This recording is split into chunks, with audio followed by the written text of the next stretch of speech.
नमस्ते दोस्तों, astro destiny में आपका स्वागत है। आज टॉपिक हम ले रहे हैं नाइन्थ हाउस, कुंडली का जो नाइन्थ हाउस है उसके बारे में कुछ फैक्टर्स पढ़ते हैं कि नाइन्थ हाउस में क्या क्या चीज़ें हैं जो फॉर्चुनेटली आप जिस चीज़ के लिए आप ब्लेस्ड हो कि जो चीज़ आपको लाइफ में इस जन्म में जो नाइन्थ हाउस में जो प्लेनेट या जो राशि है उसके बेस पे आप कुंडली में ये देख पाओ कि आपके भाग्य में क्या सुख है इस लाइफ का। वो तो हो गया कि एक मोटा मोटा हमें एक इंडिकेशन मिलता है, लेकिन अब उसके लिए हम एफर्ट्स क्या लगा रहे हैं वो भी एक बहुत चीज़ मैटर करती है। कुछ चीज़ें कई बार क्या होती है कि हमारे चीज़ में होती है लेकिन हम एफर्ट्स नहीं लगा रहे होते हैं, तो फिर वो चीज़ भी मैनिफेस्ट नहीं होती है। तो एक इंडिकेशन मैं आपको बताता हूँ कि किस तरह से अगर नाइन्थ हाउस आपका ठीक है, नाइन्थ हाउस आपका मजबूत है, नाइन्थ हाउस में अगर नाइन्थ हाउस के जो कैरेक्टरिस्टिक्स हैं अगर उनका फॉलो अगर आप जीवन में कर रहे हैं तो दैट मीन्स है कि जो नाइन्थ हाउस आपको इतना सपोर्ट करेगा कि जो बाकी कुंडली का सारा भाव एक तरफ और नाइन्थ हाउस अकेला, क्योंकि नाइन्थ हाउस बेसिकली आपकी ईश्वरीय कृपा है। नाइन्थ हाउस से हम पिता देखते हैं, हम भाग्य देखते हैं, हम चैरिटी देखते हैं, दान देना जो चैरिटी करते हैं हम नाइन्थ हाउस से करते हैं, और जो हम दान लेते हैं वो एट्थ हाउस से लेते हैं। नाइन्थ हाउस आपका फादर का हो गया, आपका हायर एजुकेशन हो गया, आपके गुरु हो गए, और आपकी फॉरेन ट्रेवल हो गई, या कोई आप लंबी जर्नी अगर आप करते हैं वो भी नाइन्थ हाउस है। और एक मैंने बताया ईश्वरीय कृपा जो होती है वो आपको नाइन्थ हाउस से मिलती है, क्योंकि काल पुरुष की कुंडली अगर आप देखोगे तो काल पुरुष की कुंडली में ये जैसे मान लो मैं एक चार्ट बनाता हूँ आपके सामने कि ये एक चार्ट है आपके सामने, तो ये हम मोटा मोटा ये मान के चलते हैं काल पुरुष की कुंडली मेष राशि स्टार्ट होती है। मैं इसमें कुछ कुछ है ना बेसिक भी बताऊंगा, तो आप जो इसमें न्यू कमर हैं जो बेसिक वाले हैं वो भी अगर देख रहे हैं तो बेसिक चीज़ें भी कुछ क्लियर करता चलूंगा। तो एडवांस भी है, ये बेसिक भी है, दोनों चीज़ें हैं। तो जैसे स्टार्टिंग जो एस्ट्रोलॉजी को अगर मैं समझना है तो सबसे पहले हमें काल पुरुष की कुंडली का अच्छे से स्टडी करके इसी को बेस मान के प्रोडिक्शन होती है। ये एक स्टैंडर्ड रूप है, इसको इस फॉर्मेट को हमेशा ध्यान रखना है। काल पुरुष कुंडली मेष राशि स्टार्ट होती है 1 नंबर, 2, 3, 4, 5, 6, 7, 8, 9, 10, 11, 12, ये आपके 12 भाव हैं और 12 राशियां हैं। और जो ये वाला जो है नाइन्थ हाउस, इसको हम नाइन्थ हाउस बोलते हैं।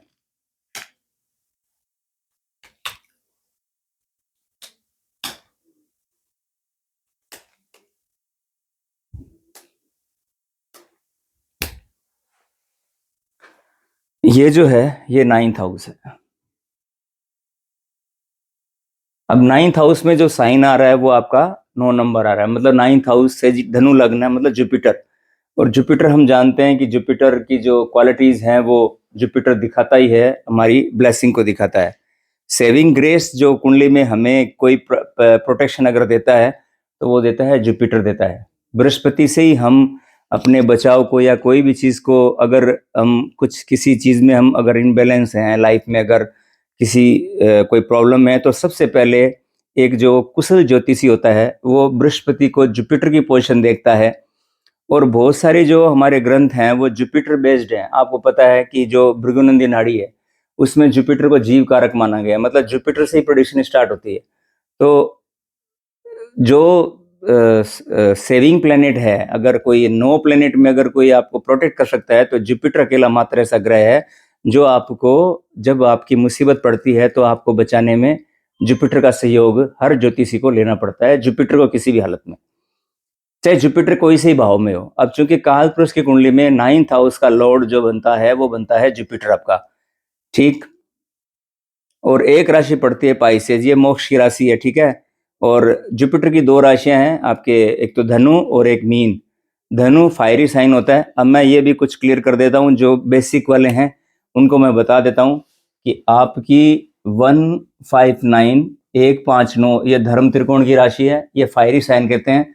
2 6 10 मतलब टॉरस, वर्गो और मकर राशि, ये आपका हो गया अर्थ अर्थ अर्थ अर्थ और आपका 3 9 12 ये ड्यूअल साइन बोलते हैं इनको, वायु तत्व की राशि। इसमें फायरी साइन आता है 9 3 सॉरी हाँ 3 9 12 ये ड्यूअल साइन हो गया।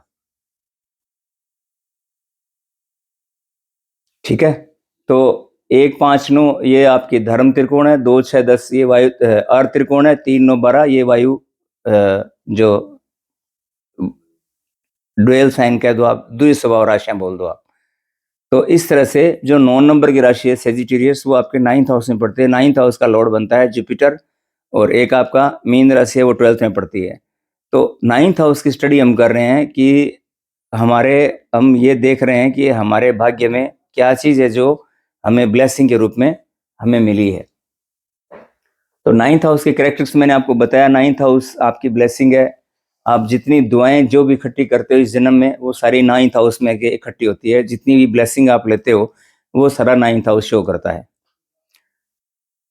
अब अगर आपका 9th हाउस में अगर सबसे पहले हम सन को पकड़ते हैं कि सूर्य अगर 9th हाउस में हो, एक तो पोजीशन बनती है कि 9th हाउस में सन कैसे हो सकता है, या तो 9th हाउस में सन बैठा हो, या एक पोजीशन बनती है कि 3rd हाउस में सन हो।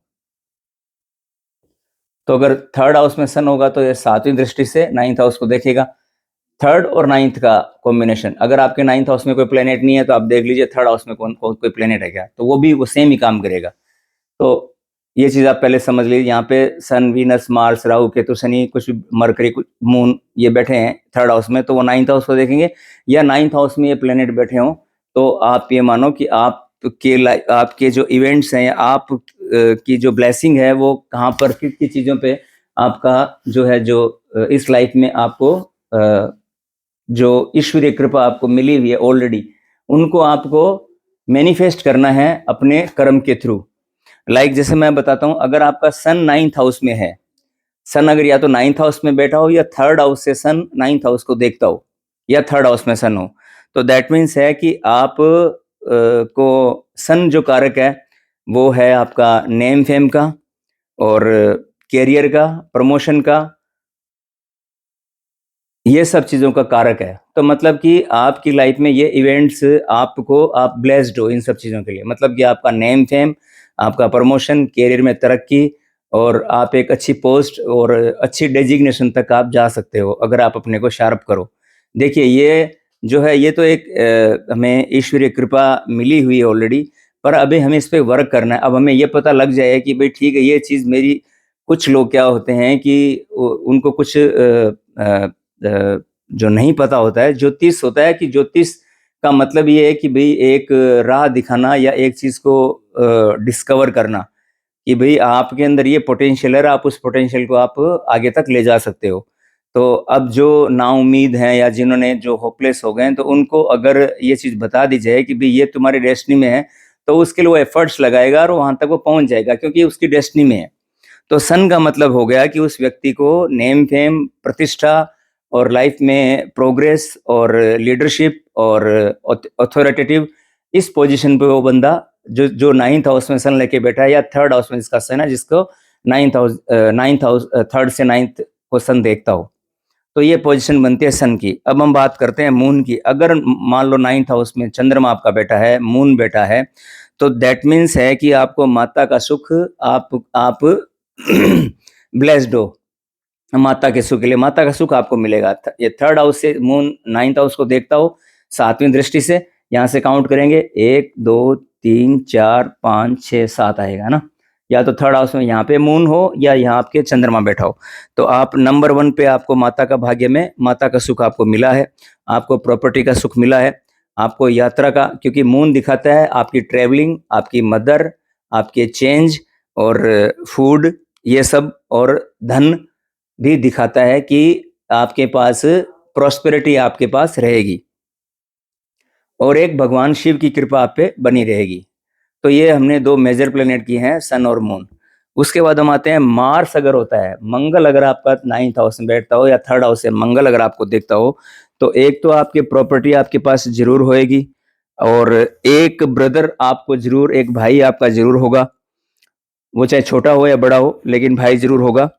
और फीमेल जो हैं, फीमेल हैं तो फीमेल के लिए हम ये मानते हैं कि जैसे हम वैदिक में पाराशरी ज्योतिष में हम जो फीमेल जो हस्बैंड है वो जुपिटर से देखते हैं, लेकिन भृगुनंदी नाड़ी में जो हस्बैंड है वो मंगल से देखा जाता है। तो अगर कोई फीमेल है और उनके चार्ट में अगर मंगल है तो उनको पति का सुख जरूर मिलेगा, ये डेस्टाइंड है, मतलब कि ये उनके भाग्य में है। अब वो चाहे एज क्रॉस हो जाए, वो करना ही नहीं चाहिए, वो एक अलग मैटर है, लेकिन और उसके बाद चाहे कुछ इश्यू आते हैं वो एक अलग मैटर है, लेकिन उनके भाग्य में पति का सुख है। तो ये तो हो गए 3 प्लेनेट हमारे। अब 9th हाउस में अगर आपका ये 3 प्लेनेट के, अब अगर मरकरी होता है 9th हाउस में, मरकरी अगर 9th हाउस में होता है या 9th हाउस से मरकरी अगर 3rd हाउस से देखता है, तो आपके एजुकेशन के लिए आप डेस्टाइंड हो, क्योंकि मरकरी एजुकेशन का कारक है।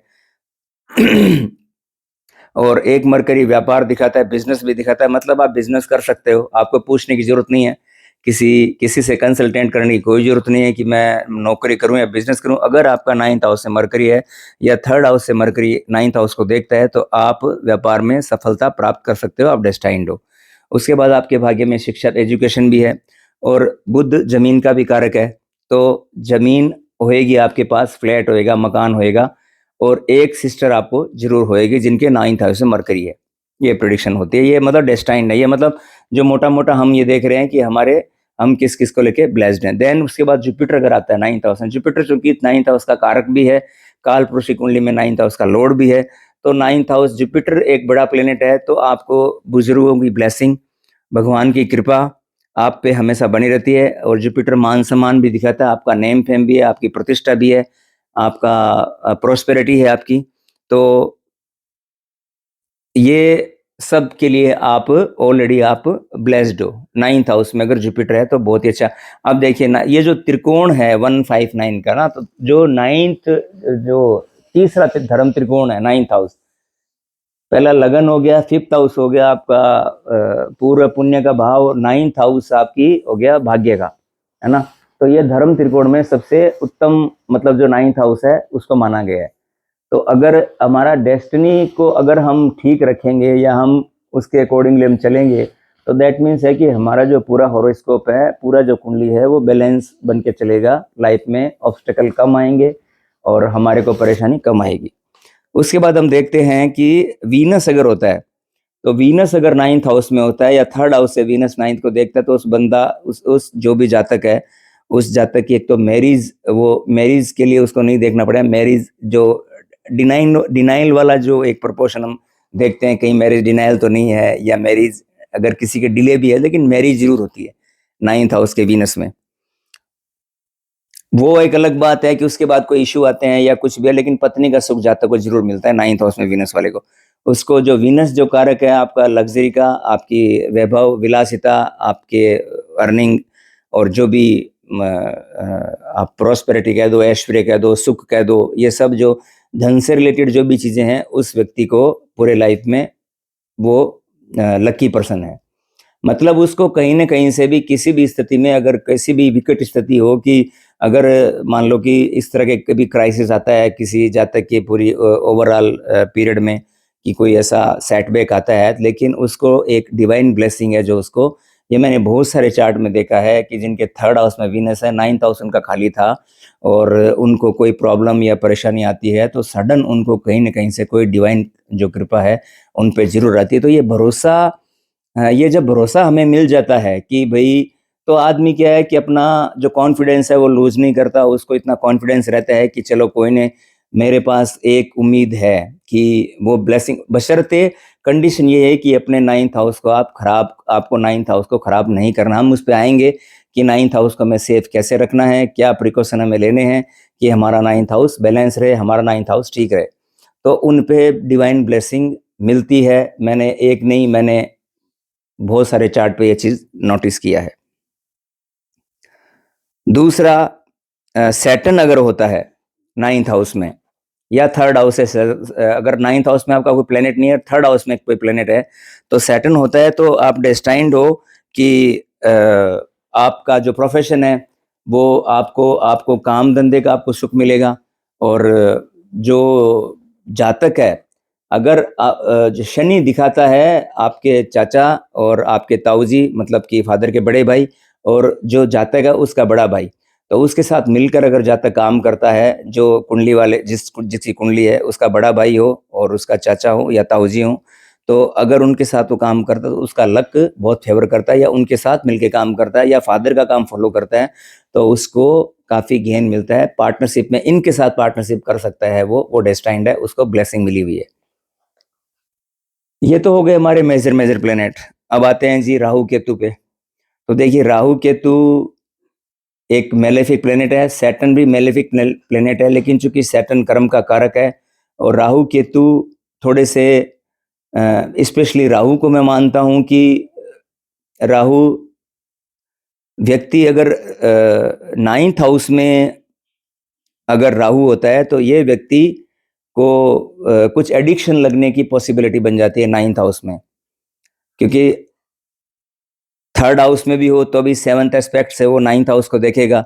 वो जुपिटर वाली दृष्टि है इसकी भी, इसी आपके सेवंथ और नाइन्थ एस्पेक्ट हैं इसके भी, राहु के भी, पांचवीं, सातवीं और नवीं, तीन दृष्टि राहु के पास भी है। कुछ लोग राहु की दृष्टि मानते हैं, कुछ लोग नहीं मानते हैं, तो लेकिन चूंकि हम मानते हैं कि राहु की दृष्टि कई काम करती है, तो ये अगर थर्ड हाउस में है तो थर्ड हाउस से नाइन्थ हाउस को देखे, थर्ड हाउस में अगर आप कराओ तो आप एक मल्टीपल लैंग्वेज, क्योंकि थर्ड हाउस में मरकरी रूल करता है, जर्मनी जो जेमिनी रूलर है थर्ड हाउस का, मिथुन राशि है जो गवर्न करते हैं काल पुरुष में, तो ये व्यक्ति कुछ मतलब मल्टीपल लैंग्वेज भी सीखता है, मल्टीपल सोर्स होते हैं, इनकम के मल्टीपल इनकम होते हैं, मल्टीपल, क्योंकि राहु बड़ा है, राहु हर चीज बड़ा करता है, तो ये चीज ध्यान में रखनी है। ये व्यक्ति कुछ एडिक्शन कर सकता है, और इस व्यक्ति के जीवन में कुछ न कुछ घटनाएं ऐसी होती है जो कि आप ये मानो जिसकी अनएक्सपेक्टेड इवेंट्स कह सकते हैं हम, कि कुछ ऐसे हैं कि जिसने एक्सपेक्टेड इवेंट्स कुछ लाइफ में नाइन्थ हाउस का राहु देता है। अब आता है केतु में। तो केतु अगर होता है तो व्यक्ति, चूंकि जुपिटर का नाइन्थ हाउस, जुपिटर एक तरीके से रूलर है, मतलब नाइन्थ हाउस की, जुपिटर कारक भी है नाइन्थ हाउस का, और काल पुरुष की कुंडली में नाइन्थ हाउस का लॉर्ड भी है, नाइन्थ लॉर्ड भी जुपिटर ही बनता है। तो इस व्यक्ति के काम में भले ही डिले हो जाए, लेकिन इसको जीत अवश्य मिलती है हर काम में जिसके नाइन्थ हाउस में केतु होता है। तो अगर केतु कहीं से खराब हो रहा है या होता है, तो उस व्यक्ति को ये मान के चलिए लगभग 48 ईयर तक कुछ परेशानी का सामना करना पड़ता है, उसके बाद उसकी लाइफ बैलेंस में बैलेंस पकड़ लेती है। 40 आफ्टर 48 के 48 तक चलता है स्ट्रगल, लेकिन अगर बशर्ते केतु अगर खराब है तो, अगर केतु, लेकिन एक चीज यहाँ डेस्टाइंड है, ये ब्लेसिंग उसको है कि वो काम में डिले हो जाए लेकिन उसको सक्सेस जरूर मिलेगा। तो ये मोटा मोटा हमने 9 प्लेनेट का देखा कि आपके लक में क्या है, नाइन्थ हाउस में आप कौन सा प्लेनेट लेके आओ, या थर्ड हाउस में आपका कौन प्लेनेट है, ये ध्यान में रखिए। अगर नाइन्थ हाउस में कोई प्लेनेट नहीं है तो आप थर्ड हाउस का प्लेनेट देख लीजिए, क्योंकि थर्ड से भी नाइन्थ को दृष्टि देता है जो प्लेनेट है जो थर्ड हाउस में बैठा है। अब ये तो हो गया कि हमने ये देख लिया कि नाइन्थ हाउस में जो आपको जो किन किन चीज़ों की आपके पास ब्लेसिंग है, ईश्वरीय कृपा है 9 प्लेनेट के थ्रू। अब हम ये देख लेते हैं, नाइन्थ हाउस आपका एजुकेशन भी दिखाता है, नाइन्थ हाउस से हायर एजुकेशन देखी जाती है, एजुकेशन को पकड़ते हैं मरकरी से।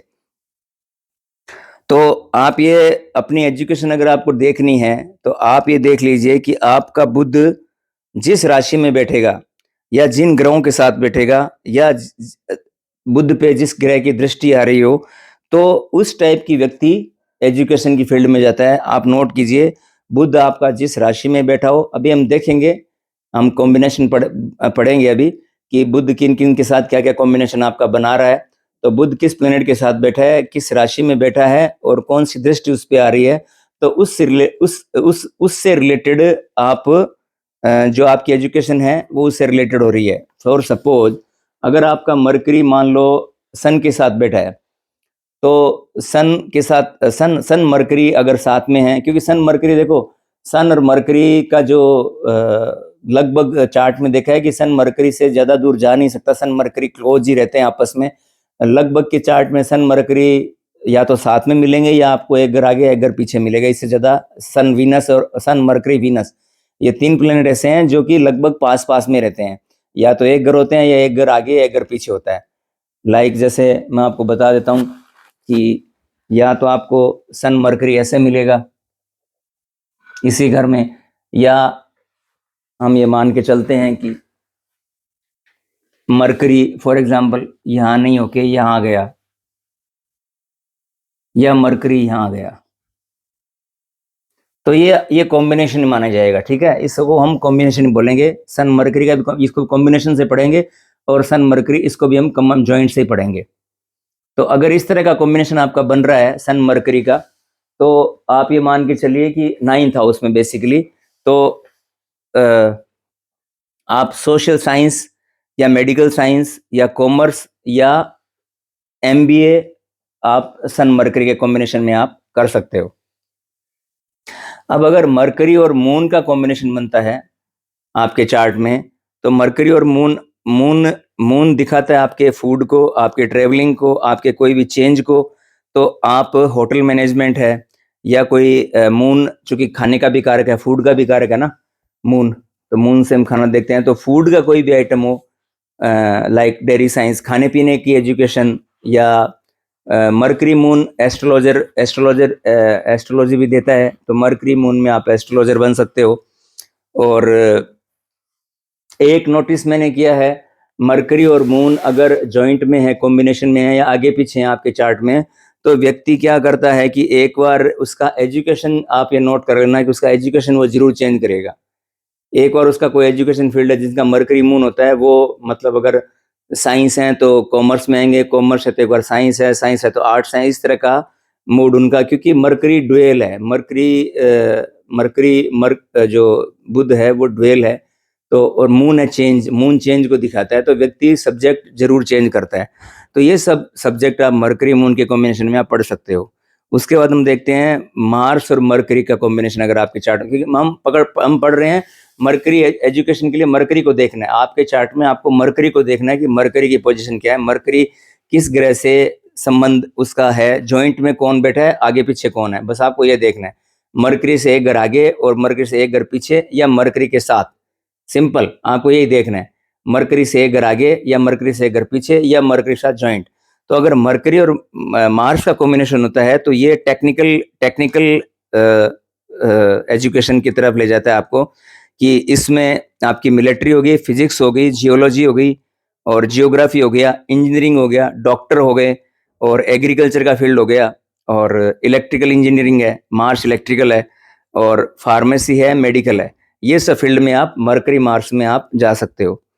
फिर मरकरी जुपिटर का देखते हैं, अगर मरकरी जुपिटर साथ में हो या आगे पीछे हो, तो आप क्योंकि ये दोनों प्लेनेट ही बेसिकली एस्ट्रोलॉजर के भी हैं, कि मरकरी जुपिटर वाले बहुत अच्छे एस्ट्रोलॉजर बनते हैं। आप बीएड, एमएड या ऑडिट, अकाउंट्स, और इन सब की पढ़ाई आप, अगर मरकरी जुपिटर का है आपका कॉम्बिनेशन, तो आप इन सब की पढ़ाई आप कर सकते हो। इनसे रिलेटेड फिर आप अपने फील्ड भी थोड़े चूज कर सकते हो। जो मैंने मोटा मोटा जो मेरे को मिला वो मैंने आपको बताया, बाकी आप भी निकाल सकते हो इसमें से वो सारे। मरकरी वीनस का है, तो मरकरी वीनस में एक तो बायोलॉजी आती है। वीनस देखिए, वीनस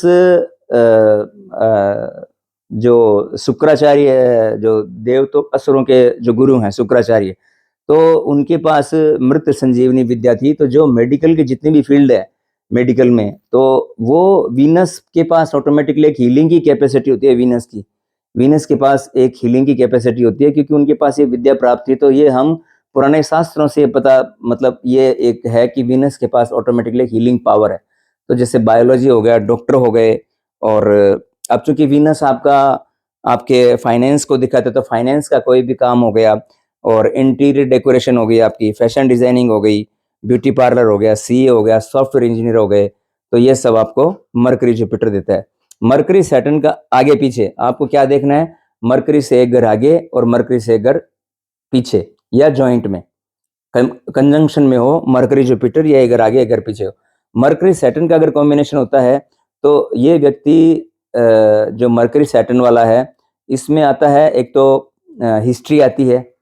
सैटर्न देखिए आपका हिस्ट्री दिखाता है, जो सेकंड हाउस में सैटर्न जिनका होता है देखना कि वो बहुत पुरानी चीजें या हिस्ट्री पढ़ने में उनको बड़ा इंटरेस्ट आएगा, क्योंकि सेकंड हाउस भी हमारा एक बेसिक नॉलेज का ही है कि हम जो स्टार्टिंग के जो एजुकेशन होते हैं, देखिए सेकंड हाउस के सैटर्न वाले को हिस्ट्री पढ़ने का बहुत शौक होता है, हिस्ट्री की चीजें जानना, पुरानी चीजें जानना और हिस्टोरिकल जितने भी है वो पढ़ना उसको बहुत अच्छा लगता है। तो सैटर्न मरकरी का कॉम्बिनेशन है, तो और मरकरी आपका एजुकेशन है, तो वो व्यक्ति हिस्ट्री पढ़ सकता है, साइकोलॉजी पढ़ सकता है, पॉलिटिकल साइंस पढ़ सकता है, और आपका तंत्र मंत्र है, एस्ट्रोलॉजी है, ये भी मरकरी, क्योंकि सैटर्न प्रोफेशन है और मरकरी आपका एजुकेशन है।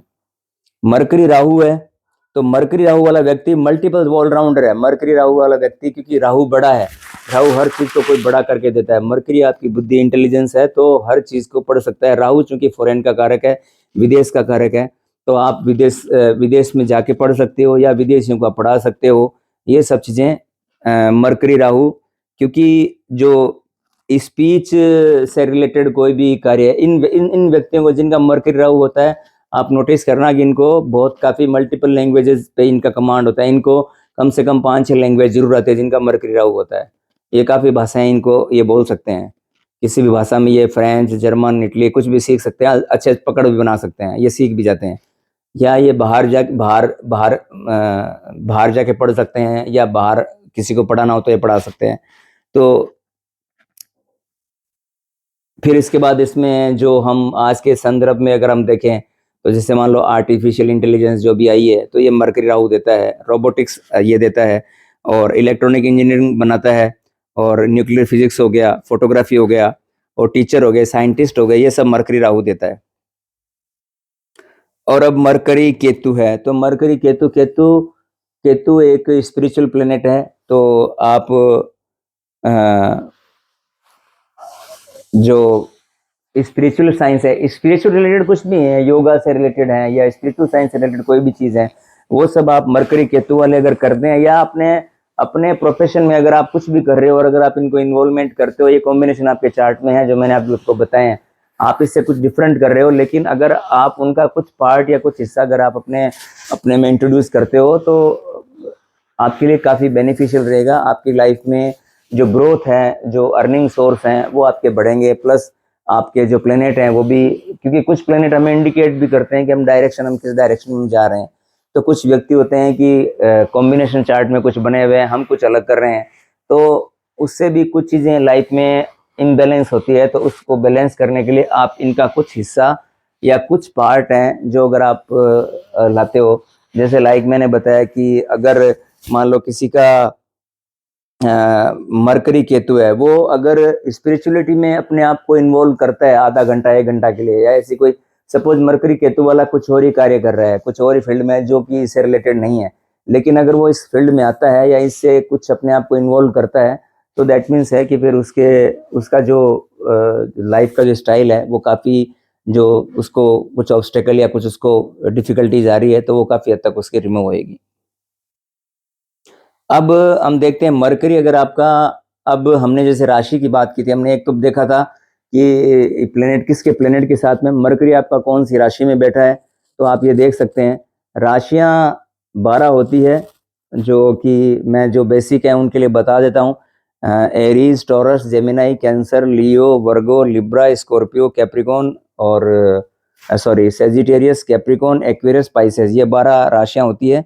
और इनके लॉर्ड भी आपको बता देता हूँ, क्योंकि जो अगर बेसिक वाले हैं जिनको नहीं पता, तो उनके लिए मैं बता देता हूँ कि आप सन की लियो राशि है, मून की कैंसर है, उसके बाद आप वीनस की आपकी टॉरस और लिब्रा है, मतलब कि वृषभ और तुला है। उसके बाद आपका शनि का है आपका कैप्रिकॉन, एक्वेरियस, मकर और कुंभ राशि है। देन क्या बचेगा, मरकरी की जेमिनाई, वर्गो है, मतलब कि बुध और कन्या। और कौन सा, राहु केतु का हम साइन नहीं लेते हैं, इनकी को लॉर्डशिप होती है। राहु आपका कुंभ राशि का कोलॉर्ड है और जो केतु है वो स्कॉर्पियो का कोरूलर है। तो आई थिंक हो गया ना, sun, moon, Mercury, Venus, Saturn, Mars रह गया। मार्स की आपकी 2 राशियां हैं, एरीज और स्कॉर्पियो, मतलब मेष राशि और वृश्चिक राशि। तो हम जो ये बना रहे हैं तो इसमें मैं ना बेसिक और प्रेडिक्टिव दोनों ही यूज करके चलूंगा। जो भी वीडियो बनाऊंगा उसमें आपको थोड़ा थोड़ा बेसिक भी बताता चलूंगा, थोड़ा बहुत एडवांस भी रहेगा, तो आपको इंटरेस्ट बना रहेगा देखने में। तो ये चीज है। तो ये सब राशियां हो गई और प्लेनेट मैंने बता दिए, 9 प्लेनेट हो गए, 12 भाव हो गए, 12 राशियां हो गई, लॉर्ड बता दिए। और आपको ये चीज भी आगे काम आएगी, 1592610 3 9 12, ये भी काम आएगा। तो ये भी आपको ध्यान रखना है, आगे जाके काफी काम आएगा, क्योंकि इनसे भी काफी प्रेडिक्शन निकलती है। तो अब अगर मरकरी आपका, ये तो हो गया प्लेनेट को, अब अगर मरकरी आपका मान लो एरीज में या स्कॉर्पियो में है, अगर आपका मरकरी मेष राशि में या वृश्चिक राशि में है, तो आप टेक्निकल एजुकेशन अगर आप करते हो, टेक्निकल में लाइक आप इंजीनियरिंग करते हो, कोई भी टेक्निकल फील्ड अगर आप लेते हो तो वो आपके लिए सूट करेगा। मरकरी आप अगर टोरस में है, टोरस राशि में, तो आर्ट से रिलेटेड कोई भी, आर्ट या फाइनेंस से रिलेटेड कोई भी सब्जेक्ट अगर आप करते हो, बैंकिंग में या फाइनेंस से रिलेटेड हो, तो आपके लिए सूट करेगा। मरकरी अगर आपका जेमिनाई में है तो आप कम्युनिकेशन से रिलेटेड, क्योंकि जेमिनाई आपका कम्युनिकेशन का, स्पीच का राशि है, तो मल्टीमीडिया हो गया, जर्नलिज्म हो गया, ये राइटर हो गए, तो ये सब अगर आप मरकरी अगर आपका जेमिनाई में है तो ये आपको बहुत सूट करेगा। टीचर बन सकते हो आप, है ना, टीचर के लिए भी ठीक है। मरकरी अगर आपका क्या कहते हैं कैंसर में हो, कर्क राशि में हो, तो डेयरी प्रोडक्ट हो गया, डेयरी साइंस हो गया, एस्ट्रोलॉजी हो गया, फूड आइटम हो गया, ये आप कर सकते हो। ये हमने देखे थे, जैसे हमने मरकरी मून का पढ़ा था, उसी तरह से आपको ये सब पढ़ने हैं। मरकरी अगर आपका लियो राशि में है तो आप मेडिकल फील्ड में जा सकते हो, एडमिनिस्ट्रेशन फील्ड में, क्योंकि लियो साइन आपका एडमिनिस्ट्रेशन का है, गवर्नमेंट का है। लियो जो सिंह राशि है वो है। मरकरी अगर आपका वर्गों में या लिब्रा में है, मतलब कि आपका कन्या राशि में या तुला राशि में है, तो आप कॉमर्स पढ़ सकते हो। अगर आपका सेजिटेरियस धनु राशि में है तो धनु राशि वाला, धनु राशि के लिए जो भी यूनिफॉर्म से रिलेटेड है, एयरफोर्स है या मिलिट्री है या पुलिस है, इस तरह का जो यूनिफॉर्म से रिलेटेड है, जहाँ पे यूनिफॉर्म का यूज होता है, वो सब्जेक्ट मरकरी सेजिटेरियस वाला पढ़ सकता है। कैप्रिकॉन वाला होगा, मरकरी शनि कैप्रिकॉन की राशि है, तो माइनिंग हो गया, केमिकल हो गया, इन सब की पढ़ाई आप कैप्रिकॉन, अगर मरकरी आपका कैप्रिकॉन राशि में, मरकरी अगर आपका एक्वेरियस में है, कुंभ राशि में है, तो साइकोलॉजी हो गया, फिलोसफी हो गया। और क्योंकि देखो 11 कुंभ राशि जो होती है वो आपके पब्लिक की राशि है ना, तो पब्लिक से रिलेटेड कुछ भी आप, लाइक जो जो चैरिटेबल ट्रस्ट हैं या इनसे रिलेटेड कुछ भी चीजें हैं जिनका कि आप ज्ञान लेके या इनसे आप कर सकते हो। उसके बाद मरकरी आपका पाइसेस में आता है, मीन राशि में है, तो आप फाइनेंस है, मेडिसिन है, लॉ है, या यही आध्यात्मिकता, क्योंकि स्पिरिचुअल साइन आता है, पाइसेस आपका जुपिटर का साइन है, तो जुपिटर से रिलेटेड पढ़े। अगर आप आध्यात्मिक की कोई या एस्ट्रोलॉजी अगर आप करते हो तो ये आपको बहुत सूट करेगा। तो ये हमने अभी मोटा मोटा ये 9th हाउस का हमने स्टडी देख लिया, और हमने देख लिया कि 9th हाउस में प्लेनेट हैं, किस तरह से आप ब्लेस्ड हो। तो ये 9th हाउस के थोड़े सिग्निफिकेंस अपने देखे हैं, प्लस हमने कुछ बेसिक भाग भी कवर किए हैं। तो मैं इसी तरह से बेसिक और एडवांस कुछ कुछ मैं पार्ट लाता रहूँगा। तो आप जो बेसिक जिनको है वो बेसिक वाले भी ना डरें कि भी बेसिक नहीं आता, तो बेसिक भी क्लियर होता चलेगा इसके साथ साथ, क्योंकि कुछ चीज़ें में बेसिक और कुछ एडवांस है। तो मैं हर हाउस को डिटेल वाइज उसके जो सिग्निफिकेंस हैं हाउस के, वो आपको डिटेल से स्टडी करने को मिल जाएंगे। धीरे धीरे जो जो वीडियो मैं कोशिश करूंगा कि जैसे जैसे वीडियो बनते जाएं, तो मैं आपके जो 12 हाउस हैं, 12 राशियां हैं, जो कारक हैं, 12 हाउस को कैसे डिफाइन करना है, कारक 12 हाउस के कारक कौन कौन से हैं, राशियों के क्या सिग्निफिकेंस है, राशियां क्या क्या कहती है, तो इसके साथ साथ में मैं ये भी क्लियर करता चलूँगा कि फिर थोड़ा थोड़ा आपको नक्षत्र का भी बता देंगे। 27 नक्षत्र हैं, ठीक है, हर राशि 30 डिग्री की होती है, ठीक है, उसमें हर नक्षत्र के मान लो 4 चरण होते हैं, ठीक है, तो वो नक्षत्र भी हम क्लियर कर लेंगे। तो ये सब पार्ट धीरे धीरे आपके 12 के 12 हाउस आ जाएंगे।